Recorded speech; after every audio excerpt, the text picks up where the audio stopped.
2% or 2 years. What's the next step in the BTC buyback saga? Find out coming up.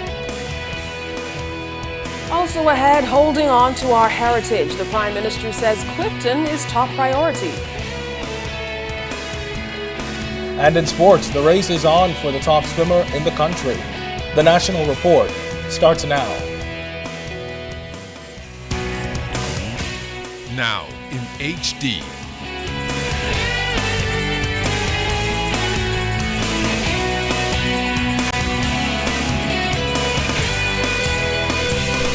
ZNS Network presents The Bahamas Tonight.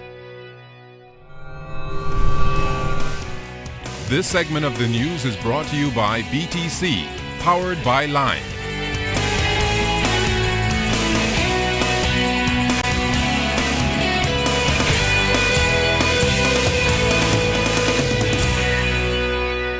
Good evening, everyone. I'm Keishla Adderley. And I'm Kendino Knowles. As always, it's good to have you with us. Topping the news tonight, in what is perhaps the most concrete proposal to date, Cable and Wireless says there may be one way for the government to regain controlling share of the company. Carissa Robinson tells us that Prime Minister Perry Christie has revealed the possible deal maker would include the extension of a decades-long monopoly. Government lead negotiator Franklin Wilson today reaffirmed the direction indicated by the Prime Minister as far as the BTC buyback negotiations are concerned.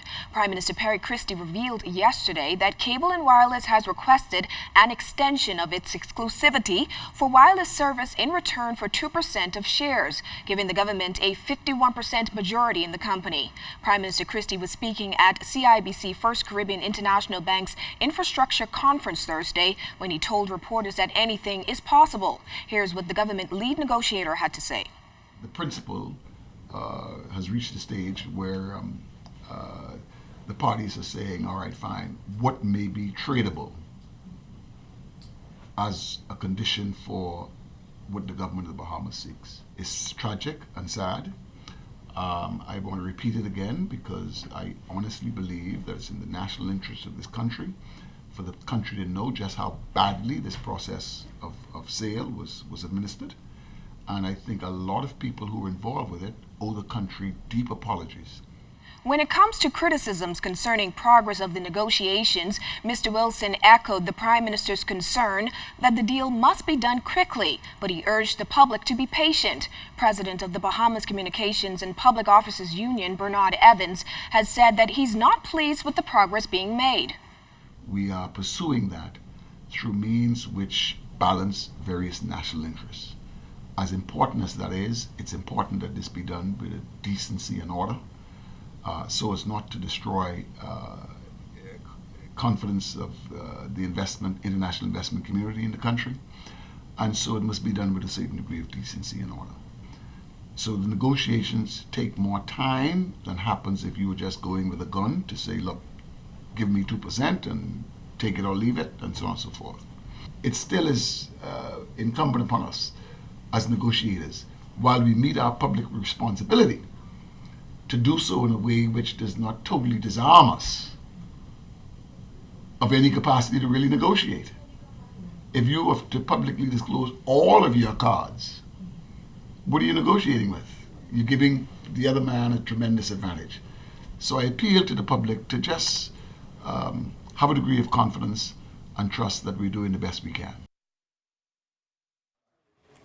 Minister with responsibility for the Broadcasting Corporation of the Bahamas, Dr. Bernard Nottage, said the direction of the organization is under review. The former administration was said to be moving the corporation toward public broadcasting, but Dr. Nottage says after the review, this may not be the case.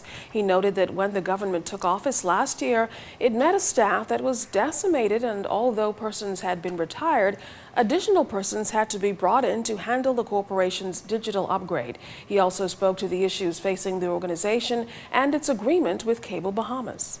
If it's going to be a pure public broadcasting system, we have to have it financed. Such systems are normally financed primarily by government subsidy. The situation with the Bahamas government today is that we are not in a position to provide the level of subsidy that is required for it to be a pure public broadcasting system. And so the executive management has had to pursue advertisements and then they are being adversely affected by what is going on with the cable television station, which is advertising, is undercutting the private systems like Jones Communications and ZNS. And they are offering packages that these stations cannot compete with. And so we have to review how all of the impact of all of that before we can make a final decision, not only about whether ZNS should be a private or public system, but also whether the other systems should be operating the way they are. More expansion for the Clifton Heritage Park will come in this fiscal year. Prime Minister Perry Christie told parliamentarians he's committed to preserving the history of the Bahamas. Cyan Thompson has details of the plans for the priceless piece of property. Prime Minister Christie outlined priorities in the expansion at the Clifton Heritage Park. Today, the value of the park is still reflected in the fact that it may be arguably the only site in the Bahamas where three civilizations, that is Lucayan, European, and African, existed. During this upcoming budget year, several initiatives will be actioned to effect the continued development of the Heritage Park. Among the priority of actions to be taken will be the following: purchase of land adjacent to slave houses.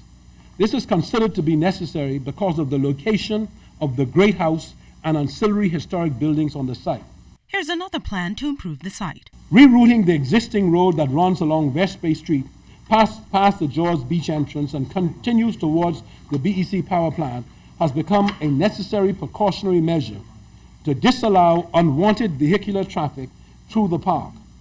The continuous vehicular traffic flow, which includes large petroleum carriers that frequently use the route, poses a constant danger to the visiting pedestrians. One of the major initiatives Prime Minister Christie stated is the restoration of the Great House. To reflect life during the period of early Loyalist occupation, this house will be outfitted as a museum with period furnishings and costume attendants. Once completed, the surrounding environs will be similarly developed. The restored Great House will represent one of the last and finest examples of Loyalist-style mansions in the Bahamas. And the Great House is prepared and rebuilt, Mr. Speaker, and we want to ensure that we put in place a replication of a Lucayan community. So young Bahamians, old Bahamians, non-Bahamians could go down there and see this. For the ZNS Network News, I'm Cyan Thompson. So far, the parents of 29 St. John's College students have filed legal action against the Anglican Central Education Authority, claiming a breach of contract. The attorney representing the group, Christina Galanos, says the parents are seeking an injunction for the school to go ahead with both the graduation ceremony and prom, or as an alternative, refund the parents' monies already spent on both events. Now, the ACEA decided to cancel both events last Friday, claiming that students breached school policies and rules on a number of occasions, thereby misrepresenting the organization. Galanos confirmed this morning that a date has been secured before Chief Justice Michael Barnett next Thursday. She says she expects the number of students filing action to increase before that date, as students are still trickling in. Police are asking for the public's help in locating the person or persons responsible for a shooting incident which has left a man dead. Police say that shortly after 10 o'clock last night, the decomposed body of a male with gunshot injuries to the upper body was discovered at Holiday Drive, South Beach, near the South Beach pools. Police are investigating and are appealing to members of the public who may have any information to contact them. The evidence of a policewoman who was murdered 5 years ago was presented today in the Jimmy Ambrose murder trial. Now, none of the defendants who are on trial were charged in the murder. It was revealed today during cross-examination. However, this was yet another account of how Police Constable Jimmy Ambrose ended up shot dead at a club or at Club Rock. Jimmy DeSwain was at the court and filed this report. Stephen Dye Stubbs in the blue striped shirt, Clinton Evans in the black pants and cream shirt, and Andrew Davis in the black shirt are accused of killing Constable Jimmy Ambrose on March 29, 1999, and the attempted murder of police officer Marcian Scott. The men maintained their innocence. Scott's deposition was read into evidence by Assistant Commissioner Stephen Seymour, as Scott is now deceased. Seymour recalled in Scott's words that on March 28, 1999, Scott was at home and Jimmy Ambrose stopped by and asked him to go on spot checks with him. He said he left with Ambrose and they went to Club Rock to talk with an informant just after midnight. According to the deposition, a fight erupted between two rival groups on the balcony of the club. Now, a young man involved in the fight, which had ended, was advised to file a complaint at the Fort Charlotte police station. We're told that the young man tried to get back at the men he fought with. He was now on the outside. By this time, the second group of men apparently involved in the fight were exiting the front door of the club. There was an exchange of words and gunshots that rang out. It was Scott's evidence that he ran by a car for cover. He said he saw two of the accused men with guns firing them. He identified them in court as Stephen Dye Stubbs and Andrew Davis. He said Ambrose and others ran towards the road during the exchange. Scott's evidence is that he saw Yogi, who he identified as Andrew Davis, holding Jimmy Ambrose's left hand and fired shots in his direction. He said Dye ran in that direction and fired shots towards Ambrose, who was on the floor. It's Scott's evidence that the men left the scene. We understand that Scott called for an ambulance.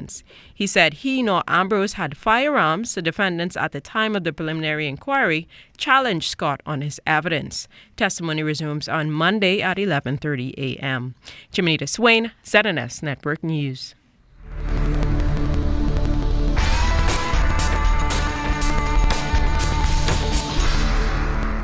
In our first look at weather, today marks the start of summer, and outside of our studios just now we have patchy clouds, temperature 84 degrees, relative humidity 66%. Your winds out of the east-northeast at 10 knots, barometric pressure 1,018.4 millibars at 30.07 inches, and it is steady. But stay tuned, temperatures around the Family Islands, travel and boating forecast is still to come.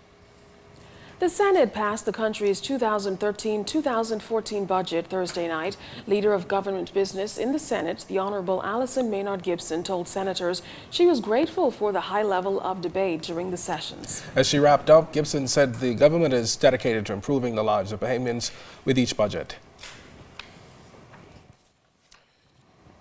Let me repeat the facts and make this place an evidence-filled, not an evidence-free zone.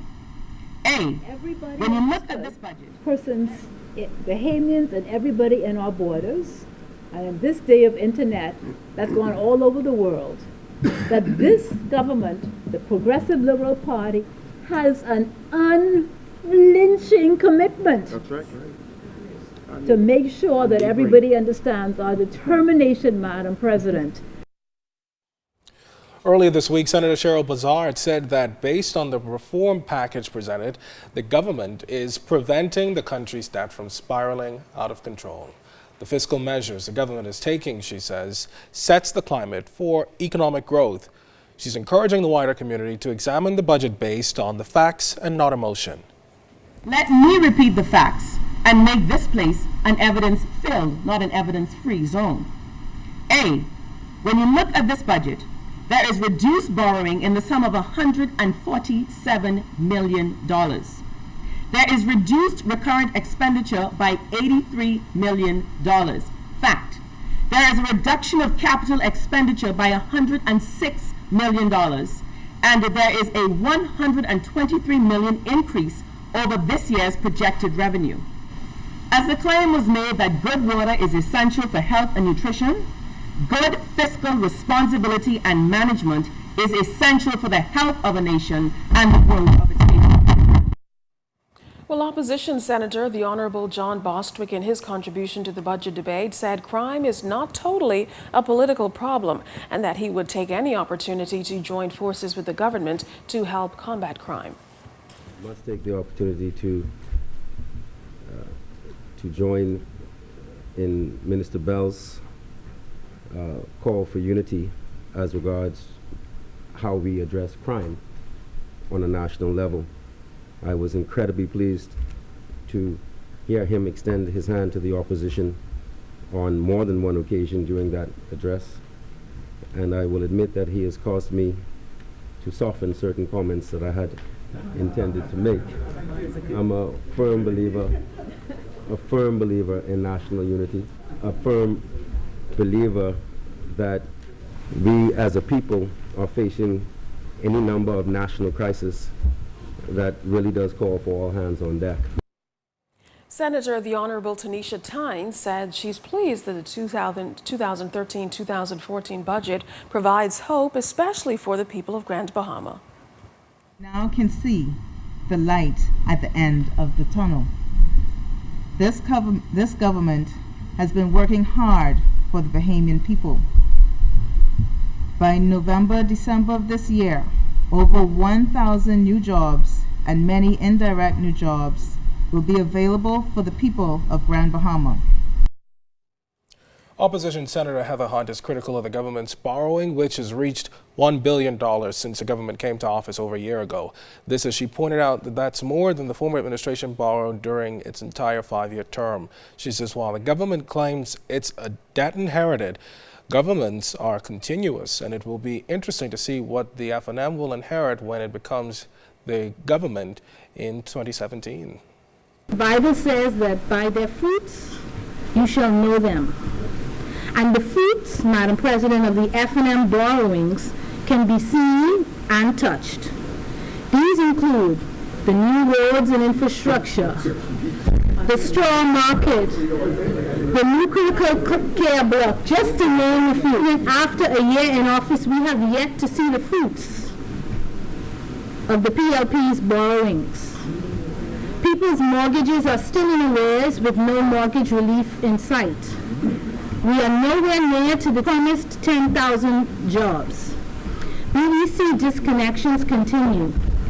I ask, Madam President, where are the fruits? Well, still to come tonight, the prison shores up its complement of officers. And the National Security Minister echoes the Say No to Drugs message. You're watching The Bahamas Tonight.